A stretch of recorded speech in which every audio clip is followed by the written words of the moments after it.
Jadi hari ini kita membahas tema My Only Comfort, seperti sudah bisa duga ini kalimat yang diambil dari Katekismus Heidelberg, pertanyaan pertama.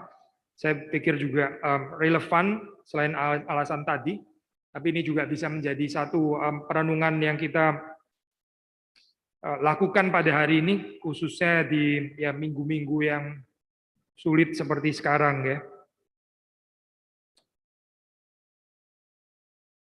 Baik, sudah kita membaca beberapa ayat firman Tuhan. Kita membaca Roma pasal 14. Roma pasal yang ke-14. Ayat 7 sampai dengan ke-9.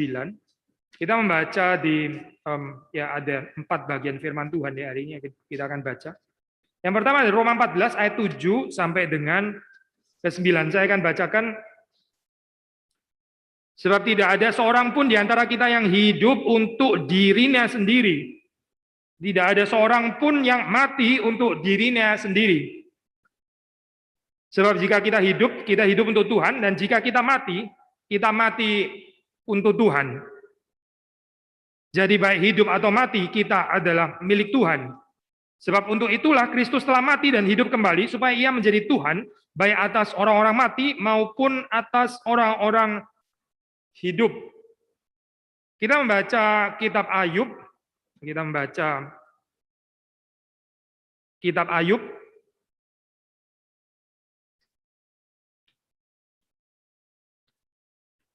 Kita membaca Ayub pasal yang ke-16. Ayub pasal yang ke-16. Ayat 1 dan 2. Ini setelah Elifaz ya berbicara di pasal 15. Lalu Ayub menanggapi ini di dalam pasal 16 ayat 1 dan 2. Tetapi Ayub menjawab, hal seperti itu telah acap kali ku dengar. Penghibur sialan kamu semua. Kita membaca Mazmur 23, Mazmur 23 ayat yang keempat.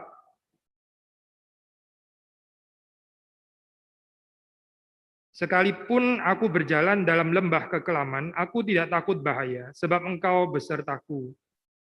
Gadamu dan tongkatmu, itulah yang menghibur aku. Bagian terakhir kita kembali kepada surat Roma. Kita membaca kembali surat Roma, pasal yang ke-8. Roma, pasal yang ke-8, kita membaca ayat 13 dan ayat yang ke-14. Roma 8, 13, 14. Sebab jika kamu hidup menurut daging, kamu akan mati. Tetapi jika oleh roh kamu mematikan perbuatan-perbuatan tubuhmu, kamu akan hidup. Semua orang yang dipimpin roh Allah adalah, demikian masuk di dalam doa. Tuhan, pada saat-saat yang sulit seperti sekarang, kami mohon kami boleh mendapatkan penghiburan bukan di tempat yang salah, bukan pada pengharapan yang salah, tapi kami mendapatkan penghiburan. Dan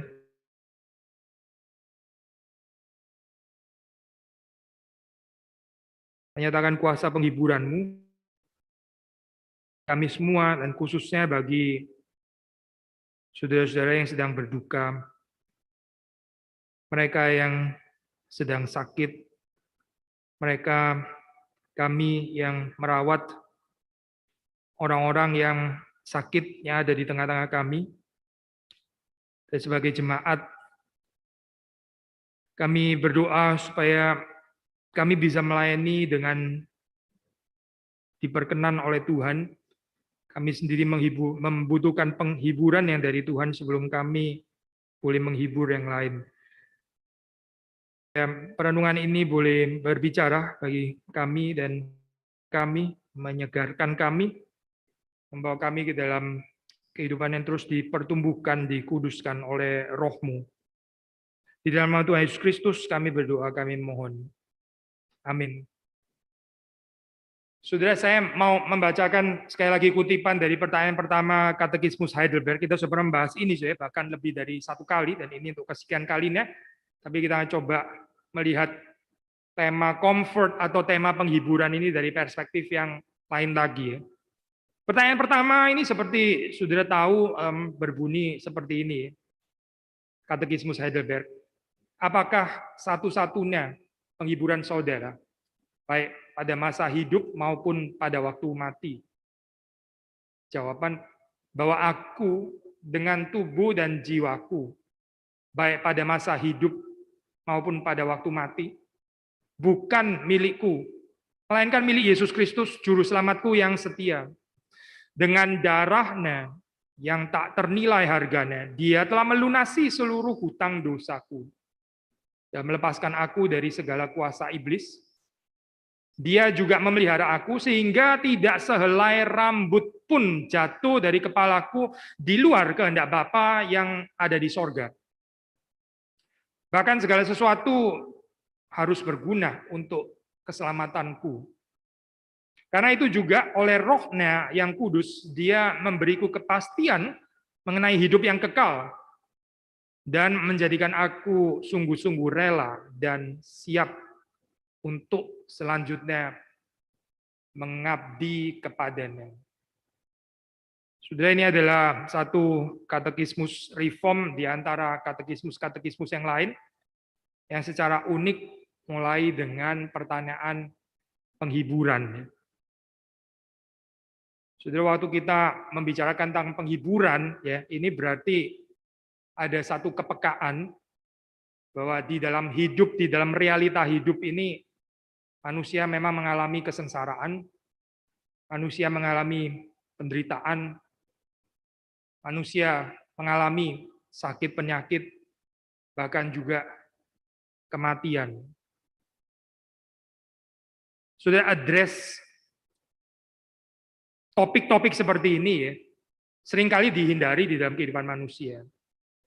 Manusia lebih suka bicara tentang kebahagiaan.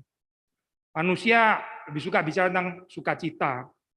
Alkitab juga membicarakan kok kebahagiaan, sukacita. Ini tentu adalah topik-topik yang juga dibicarakan dalam Alkitab. Tetapi kalau kita melihat di dalam kehidupan ini, ya, yang fallen, yang sudah jatuh ke dalam dosa, nggak mungkin kita nggak membicarakan ini. Nggak mungkin kita melarikan diri daripada tema-tema yang sulit seperti ini, lalu menipu diri dengan teologi-teologi irrealistik, teologi-teologi idealistis yang sebetulnya nggak sesuai dengan realita, kenyataan hidup manusia. Siapa yang mau sengsara, siapa yang mau menderita? Pasti kita orang waras, kita orang-orang yang sehat-sehat, ya, yang pikirannya juga sehat. Nggak ada yang menginginkan penderitaan, nggak ada pasti. Bahkan Yesus Kristus pun juga tidak. Yesus Kristus di Taman Getsemani fokus, ya, itu bukan penderitaan, bukan, tapi taat kepada kehendak Bapanya. Dan di dalam ketaatan kepada kehendak Bapanya itulah di dalamnya termasuk menanggung penderitaan. Jadi memang waktu kita bicara tentang penderitaan, kesengsaraan hidup manusia, kita nggak boleh menjadikan ini sebagai satu fokus, ya. Fokusnya itu nggak boleh penderitaan memang. Fokus itu selalu ada pada Kristus. Tapi kalau kita bicara tentang Kristus, ya, di mana di dalamnya kita mendapatkan penghiburan yang satu-satunya itu, ya, kita pasti secara realistis membicarakan tentang, ya, sakit penyakit, kematian, penderitaan, kesengsaraan. Kita nggak relevan bicara tentang comfort, kita nggak relevan bicara tentang consolation, tentang penghiburan, kalau kita nggak presuppose adanya kesengsaraan ini di dalam kehidupan manusia. Orang nggak memerlukan penghiburan selagi dia pesta. Kita juga bisa mengatakan orang sebetulnya nggak terlalu memerlukan penghiburan kalau dia nggak sakit kali. Tapi yang nggak sakit pun saudara dan saya mungkin nggak sakit pada hari ini ya. Itu bukan berarti dalam kehidupan kita ini nggak ada kesedihan kan. Ada peribahasa Turki, ini apa jarang-jarang sekali ya kita mengutip Turki di mimbar ini gitu. Tapi ada satu peribahasa Turki yang menarik mengatakan seperti ini, you won't find consolation unless the problem is told. Kamu tidak akan mendapatkan penghiburan kecuali masalahnya kamu beritahukan, kecuali problemnya itu diberitahukan. Sudah melihat di sini pattern yang sama ya. Kalau kita mau bicara tentang consolation, kita mau bicara tentang comfort, kita mau bicara tentang penghiburan, itu mempresupposisikan adanya problem di dalam kehidupan manusia. Tanpa problem, kalau kita nggak membicarakan problem, kalau kita terus bicara hidup saya baik-baik saja kok, hidup saya nggak ada masalah kok, saya nggak perlu didoakan kok, atau seperti orang-orang Yahudi di dalam zaman Yesus, kami ini orang merdeka, kami bukan budak siapapun. Atau seperti orang-orang Farisi, kami ini orang benar. Kami bukan orang berdosa seperti pemungut cukai dan pelacur-pelacur itu. Bukan.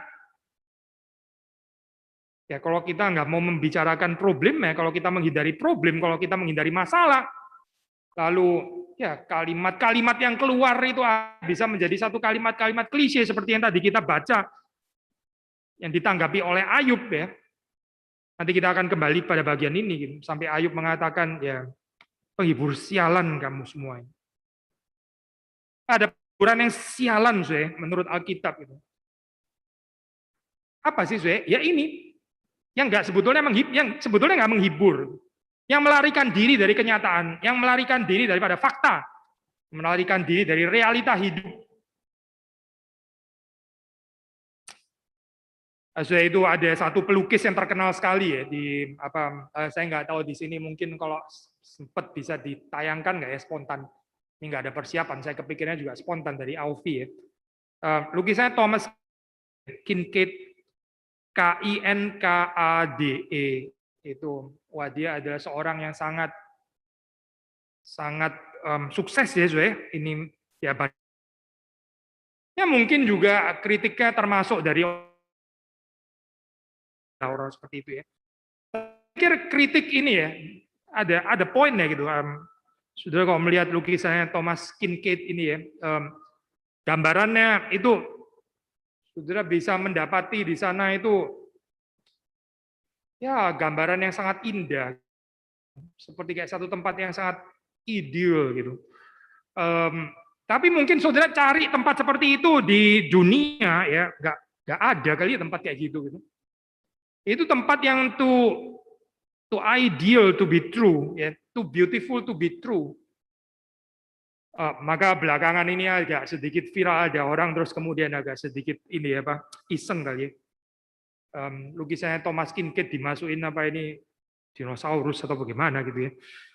Waduh, supaya agak sedikit realistis, bukan jadi brutal akhirnya gitu gambarannya. Kita nggak merayakan dua-duanya sih saya. Ini gambaran romantic idealism atau ideal romanticism ini ya. Kayaknya bukan kehidupan, tapi brutalisme certainly bukan jawaban. Oh, jawabannya di mana sih? Jawabannya ini sih dengan membicarakan problem kita, terus kemudian kita memberi diri kita dihiburkan oleh Tuhan. Aku waktu sudah membaca di dalam Heidelberg Catechismus ini ya, itu bagian pertama kan memang bicarakan tentang kesengsaraan manusia. Von des Menschen Elend di dalam bahasa Jermannya ya. Tentang human misery, tentang kesengsaraan manusia. Makanya terus kemudian apakah satu-satunya penghiburan saudara? Saudara perhatikan di sini ya, satu-satunya loh. Bukan apakah salah satu penghiburan dari sekian banyak penghiburan yang saudara bisa dapatkan di dalam dunia ini. Oh bukan saya. Ini adalah satu-satunya penghiburan saudara. Saudara nggak mendapatkan di tempat yang lain. Satu-satunya hanya ada di sana. Di mana?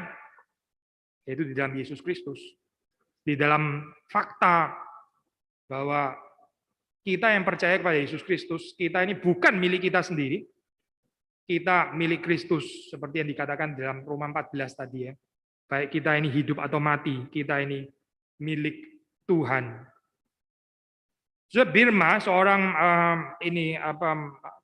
scholar ya untuk Heidelberg Catechism seperti ini. In an age of constant war,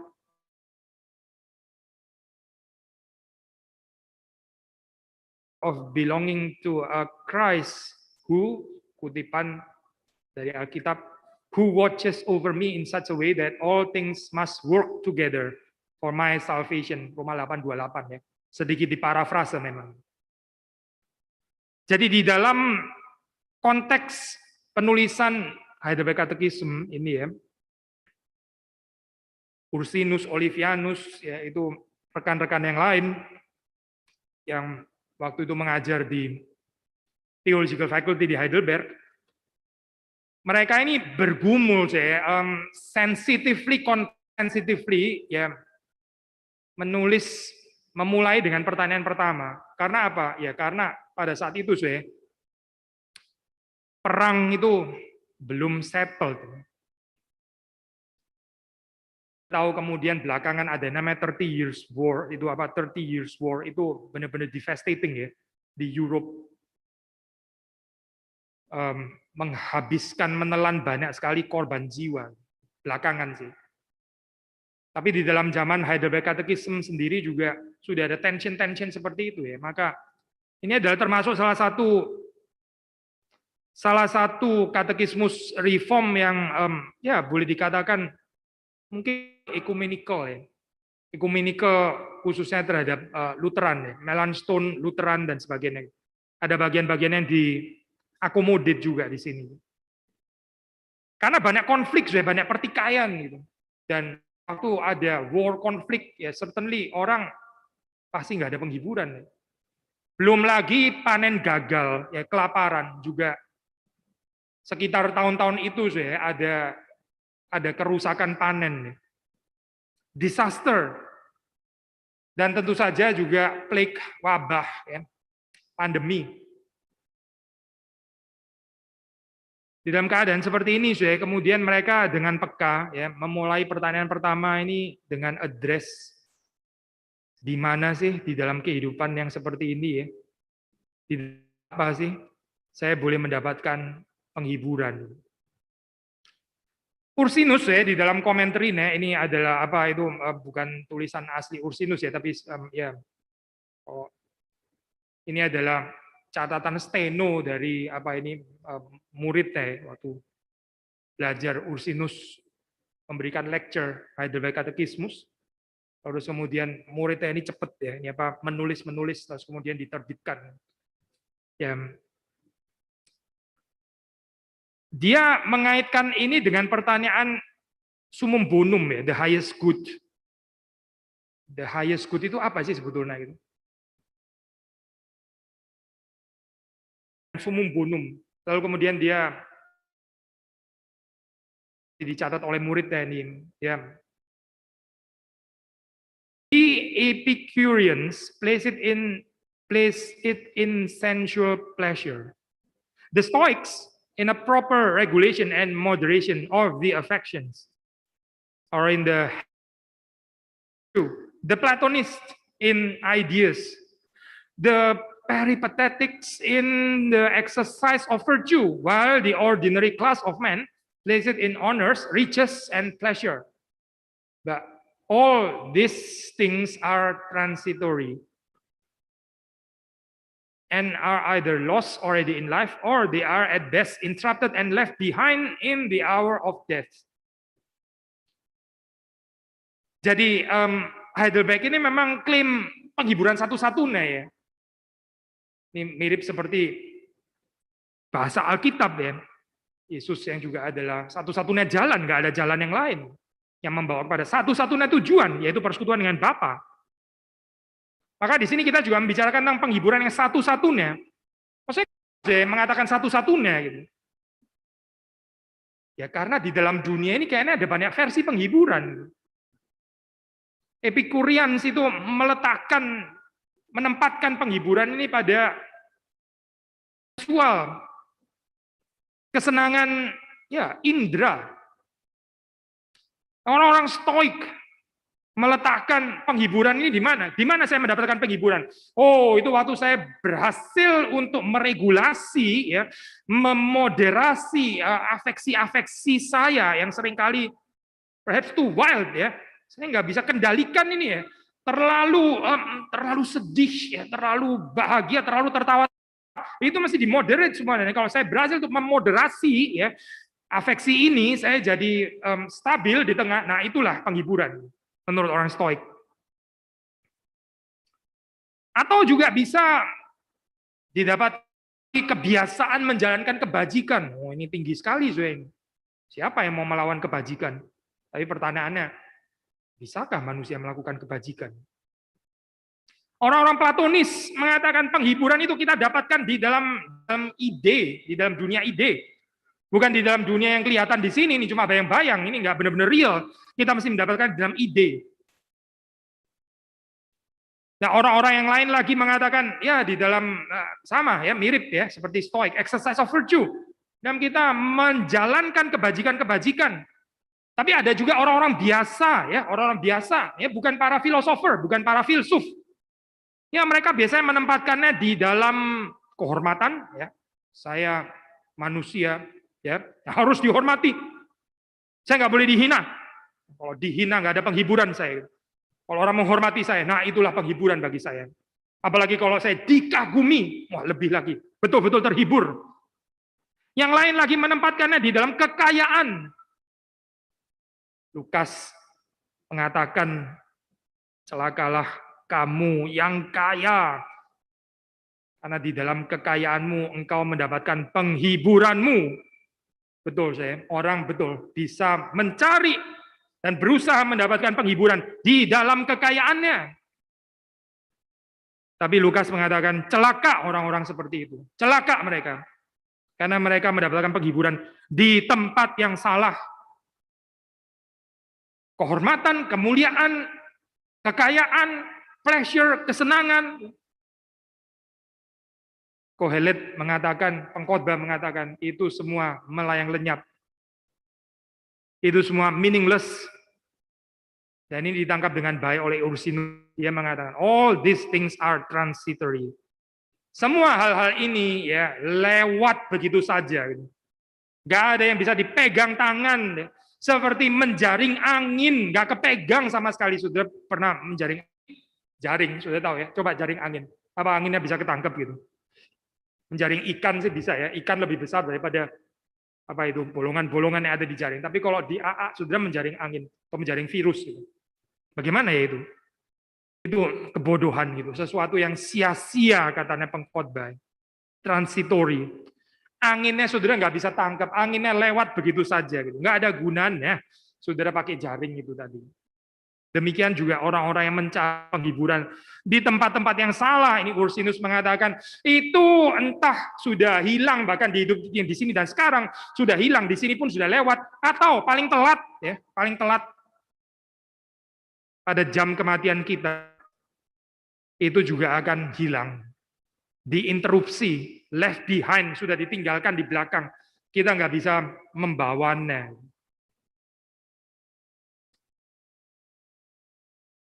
Sudah ada cerita menarik ya. Duh, kita nggak tahu lah ini cerita yang terlalu tua seperti ini ya. Ini historical atau legend atau anyway, ceritanya menarik lah gitu ya. Konon ya, ini Alexander the Great waktu dia meninggal, dia mau itu tempat petina itu ya dibolongin kanan kiri supaya tangannya dia bisa keluar gitu. Ngeri ya saya ini apa, peti mendingan ditutup rapet-rapet gitu kan. Ini dia bilang enggak, nanti kalau saya mati bolongin petinya lalu tangan saya biar keluar gitu. Kenapa sih? Kenapa mesti kayak begini sih? Supaya mau menyatakan bahwa ini dulu orang sterek yang bisa perang. Waduh, jari jemarinya ini punya jari-jarinya seperti ini kayak waduh, lentik banget ya gitu. Menarik busur atau apa. Bukan, saya bukan. Message-nya sebenarnya sederhana. Dia mau bilang manusia mati itu tangannya kosong, nggak bisa bawa apa-apa. Waktu manusia mati itu nggak ada yang bisa dibawa, tangannya itu kosong, dan itu fakta. Perhaps itu fakta yang menyakitkan, tapi ini tetap adalah fakta. Paling telat kata Nek Ursinus ya, in the hour of death, kita mesti leave semua itu behind, itu semua ditinggalkan di belakang, kita nggak bisa bawa. Maka apa sih penghiburan satu-satunya di dalam kehidupan kita? Ya, Roma 14 mengatakan ya, karena kita ini milik Tuhan, juru selamat yang setia. Dan ini yang paraphrase, yang ditangkap oleh penulis-penulis Katekismus Heidelberg. So, di 1 Korintus 6:20 dikatakan di situ, kita ini telah dibeli, harganya itu telah lunas dibayar. Karena itu muliakanlah Allah dengan tubuhmu. Penghiburan itu karena kita telah dibeli dan dimiliki oleh Kristus. Saudara dan saya bukan milik kita sendiri. Kita, puji Tuhan ya, kita ini tidak berdaulat atas kehidupan kita. Puji Tuhan, ini adalah penghiburan. Dunia mengerti berbeda tentu saja. Dunia akan mengerti justru penghiburan kalau saya ini berdaulat. Justru penghiburan kalau saya ini nggak perlu submit kepada siapapun. Kalau saya bisa kontrol orang lain, bahkan kalau bisa saya juga mau kontrol Tuhan. Itu penghiburan untuk saya. Coba saja, saya. Coba saja. Ini paham kehidupannya seperti ini, bisa jalan nggak sih sebetulnya?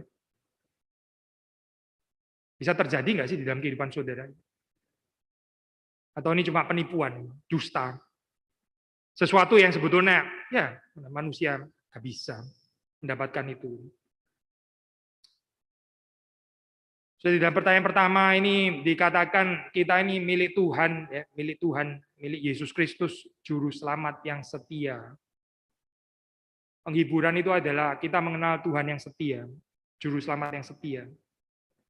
Oh, ini kontras dengan jiwa manusia yang oportunistik itu ya. Jiwa manusia yang seperti kutu loncat.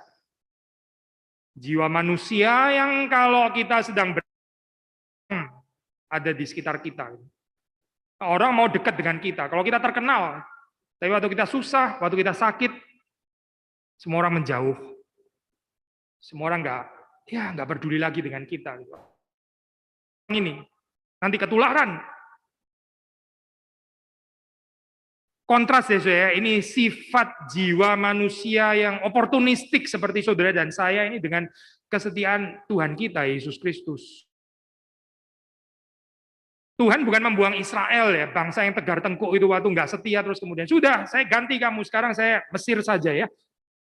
Covenantal relationship dengan Mesir atau dengan Asyur, Mesopotamia perhaps. Percuma dengan Israel. Karena Israel ini bangsa yang nggak bisa diandalkan, yang berjinah, yang tidak setia kepada Tuhan. Tapi kita nggak baca ya cerita seperti itu ya. Yang kita baca adalah kesetiaan Yahweh. Saudara dan saya dipanggil untuk menempatkan penghiburan kita ini di dalam kesetiaan Tuhan. Bukan dengan berharap kesetiaan manusia yang sangat nggak stabil itu, saya. Kalau kita percaya Tuhan itu setia, maka kita juga percaya Tuhan itu setia di dalam memelihara milik kepunyaannya. Kita ini dimiliki oleh Tuhan, entah di dalam hidup atau di dalam mati. Maksudnya, jangan menyempitkan firman Tuhan hanya dengan mengatakan, saya ini milik Tuhan terbukti kalau saya hidup. Kalau saya mati, berarti kayaknya Tuhan nggak betul-betul memiliki saya. Tuhan lepas saya. Oh tidak, saya tidak. Paulus mengatakan, baik hidup maupun mati, kita ini adalah milik Tuhan. Kalau mati pun juga milik Tuhan. Waktu hidup kita juga milik Tuhan. Jangan mati, baru terus kemudian menyerahkan diri menjadi milik Tuhan. Tapi kalau hidup sehat, lalu terus kemudian berusaha untuk memiliki diri sendiri.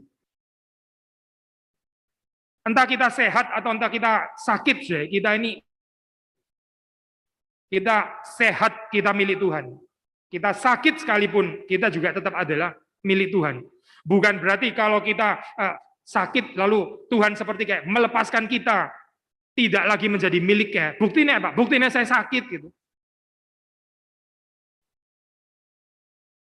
baik hidup, baik mati, baik sehat, baik sakit, kita ini milik Tuhan. Tapi seperti kita tadi baca di dalam kitab Ayub ya, ada bahaya saya penghiburan yang ya penghiburan sialan deh kalau katanya Ayub. Ada bahaya kita ini menjadi penghibur-penghibur sialan. Kita mendengarkan penghiburan-penghiburan yang sebetulnya nggak menolong ya. Penghiburan apa sih? Apa sih ini sebetulnya ya? Nah, kita bisa membaca ya sedikit beberapa ayat di dalam pasal ke-15 ini perkataannya Elifas. Sebelum Ayub mengatakan kalimat ini. Kita baca beberapa ayat, misalnya ayat ke-20 ya. Elifas mengatakan penghiburan ayat 20 ya. Orang fasik menggeletar sepanjang hidupnya, demikian juga orang lalim selama tahun-tahun yang disediakan baginya. 25. Karena ia telah mengedangkan tangannya melawan berani menantang yang maha kuasa. 34. Karena kawanan orang-orang fasik tidak berhasil dan api memakan habis kemah-kemah orang yang makan suap. 35. Menghamilkan bencana dan melahirkan kejahatan dan tipu daya di kandung hati mereka. Maksudnya apa sih? Hai Ayub, kamu itu sakit, kamu itu bangkrut, kamu itu menderita. Karena ketahuilah, karena kamu itu adalah orang fasik. Kamu adalah orang fasik, Ayub. Karena kalau kamu bukan orang fasik, mana mungkin kamu bisa menderita berat seperti ini. Ini pasti kamu adalah orang fasik, Ayub. Orang fasik itu menderita seperti itu. Orang fasik kena kutub. Orang fasik menghamilkan bencana, melahirkan kejahatan. Kamu makan suap. Lalu Ayub menjawab kalimat yang tadi kita baca ya. Hal seperti itu telah acap kali ku dengar. Ini bukan pertama kali ya mengatakan kalimat seperti ini. Sudah sering sekali mengatakan kalimat seperti ini. Penderitaan ya mutlak pasti ya karena orang itu berdosa dan tidak bertobat. Makanya Tuhan murka dan melemparkan dia kepada sakit penyakit, kepada kebangkrutan. Ayub mengatakan, penghibur sialan kamu semua. Penghibur sialan kamu semua. Orang bukan diberikan penghiburan di dalam saat seperti ini, tapi orang itu dihakimi. Alangkah celakanya, ini penghibur-penghibur sialan seperti harap saudara dan saya bukan penghibur sialan ini. Mereka nggak memberitakan tentang Yesus Kristus. Mereka nggak memberitakan tentang Yesus Kristus yang memiliki, tidak. Mereka nggak memberitakan itu, Mereka nggak memberitakan penghiburan yang sejati dimiliki oleh Yesus Kristus, tidak. Yang mereka beritakan adalah, ya kamu ini mengalami seperti ini, pasti karena kamu ini tergolong kelompok kategori orang fasik. Lalu bagaimana? Ya gampang, ya kamu ya berbuatlah baik dong. Bertobat dong, berbuat baik. Jangan berbantah dengan Tuhan. Kalimatnya seperti kayak sangat tinggi ya. Ini secara moral ini ya betul ya. Mesti menjauhi kejahatan. Jangan jadi orang fasik, jadilah orang benar. Tapi tipis ya, tipis dengan menjadi orang benar dan merasa diri benar. Itu dua hal yang berbeda ya. Dalam saat-saat seperti ini, hopefully kita nggak berjumpa ya dengan penghibur-penghibur sialan yang memberikan penghiburan-penghiburan yang palsu, bukan di dalam Tuhan, tapi menggantikan Tuhan dengan rumusan-rumusan tabur tuai. Doktrin ya yang menggantikan Tuhan. Doktrin apa? Ya ini doktrin kalau fasik disaster, kalau fasik kutukan, kalau kamu benar kaya raya, sehat. Gak ada Tuhan di sana, gak ada. Yang ada adalah rumusan-rumusan ini, yang bukan Tuhan sebetulnya. Apa sih bedanya Ayub dengan teman-temannya ya? Meskipun kalau saudara baca, ya kita harus mengatakan perkataan Ayub itu banyak yang salah. Teologinya itu kalau sudah membaca banyak yang ngawur sebetulnya, ya nggak ortodoks kita bisa mengatakan. Salah satunya misalnya sudah baca di dalam pasal 3 ya, dia bicara tentang kegelapan. Direct confrontation terhadap teologi ciptaan. Whereas Tuhan ya mengatakan jadilah terang, soal Ayub mengatakan jadilah kegelapan. Enggak, kegelapan saja biar meliputi hari-hari kelahiranku. Wah, ini bagaimana ya teologi seperti ini? Kita nggak membenarkan perkataan itu, perkataan itu perkataan yang ngawur, betul itu perkataan yang salah di hadapan Tuhan. Tapi tetap bedanya apa ya Ayub dengan teman-temannya? Bedanya adalah Ayub berrelasi dengan Tuhan, teman-temannya tidak. Teman-teman ini nggak ada relasi dengan Tuhan. Ini sebetulnya yang paling sederhana yang bisa dilakukan, mendoakan Ayub itu pun juga nggak dilakukan. Temannya ini nggak ada bicara sekalipun ya kepada Tuhan. Mereka cuma bicara tentang Tuhan. Mereka membicarakan tentang Tuhan. Mengajari Ayub gini, mengajarkan hukum tabur tuai dan sebagainya. Tapi as simple as mendoakan temannya, sahabatnya yang menderita saja, tidak. Saya berbeda dengan teman-teman Ayub, Daud di dalam Mazmur 23 yang tadi kita baca. Dia mengatakan, gadamu dan tongkatmu, itulah yang menghibur aku. Gadamu, tongkatmu.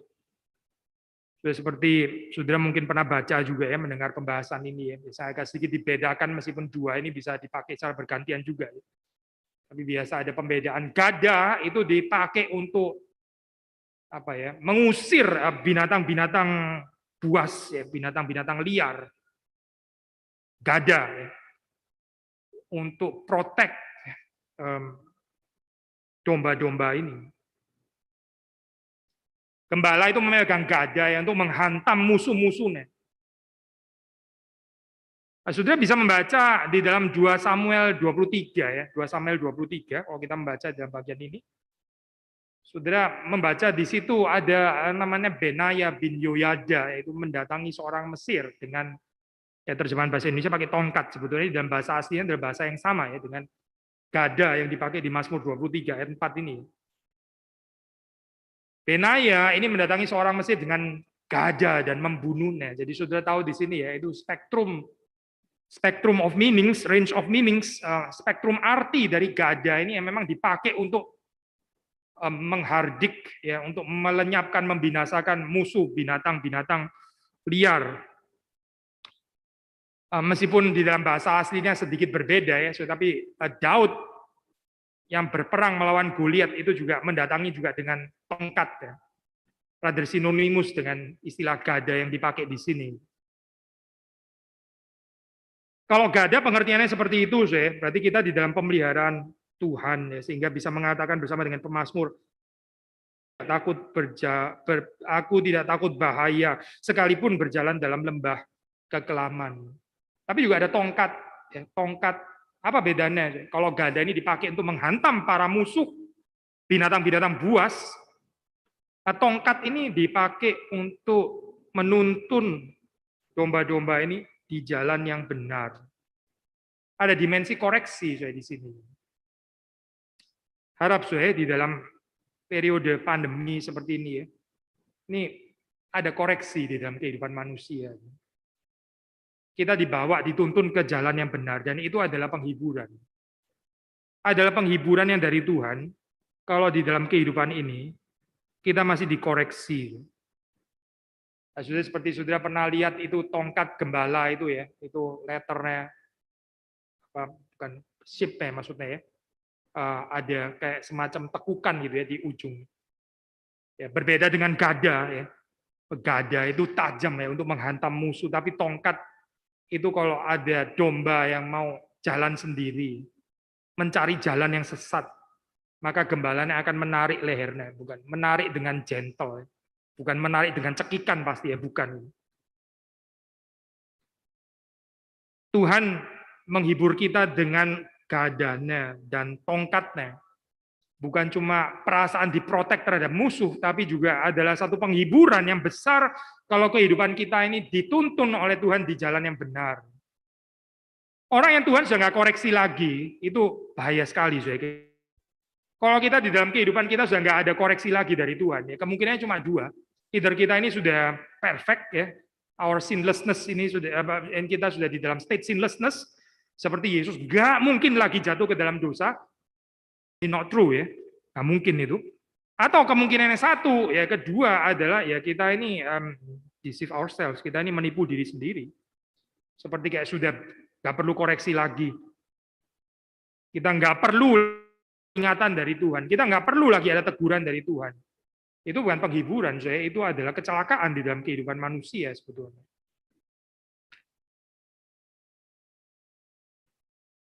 Terakhir, saya, dari Roma pasal yang ke-8, ayat 13-14. Ya, ini kita boleh kaitkan juga dengan penghiburan ya, karena Heidelberg Catechismus juga mengaitkan ayat ini di dalam pertanyaan yang pertama.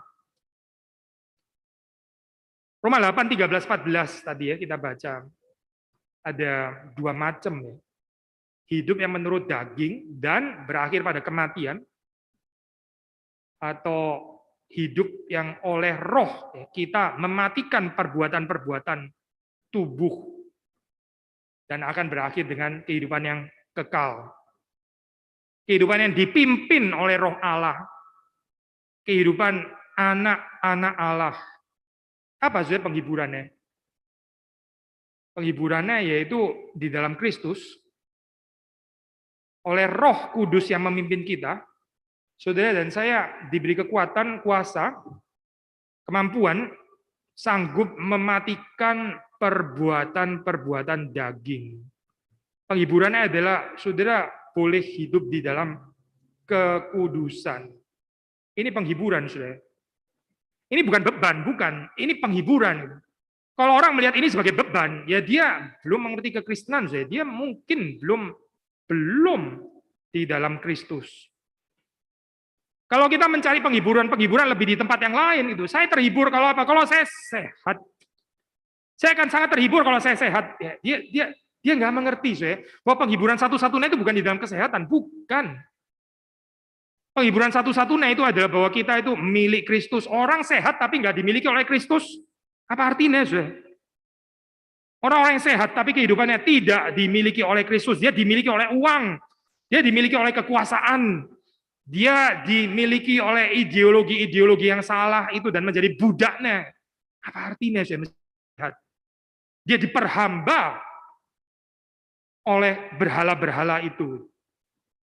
Maka penghiburan sejati itu adalah waktu kita dimiliki Kristus, dia memberikan rohnya untuk sehingga kita bisa mematikan perbuatan-perbuatan tubuh, atau di dalam bahasa Heidelberg Catechismus, menjadikan aku rela dan siap untuk mengabdi kepada Kristus, kepada Allah Tritunggal.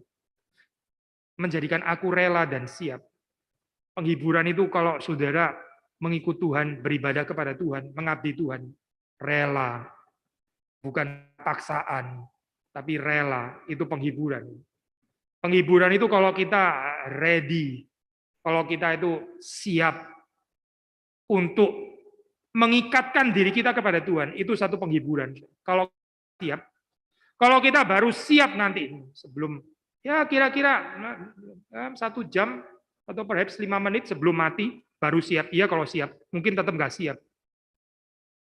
Penghiburan itu kalau kita sekarang, di sini dan sekarang, kita disiapkan, kita dibuat siap, kita dijadikan siap untuk mengabdi kepada Tuhan.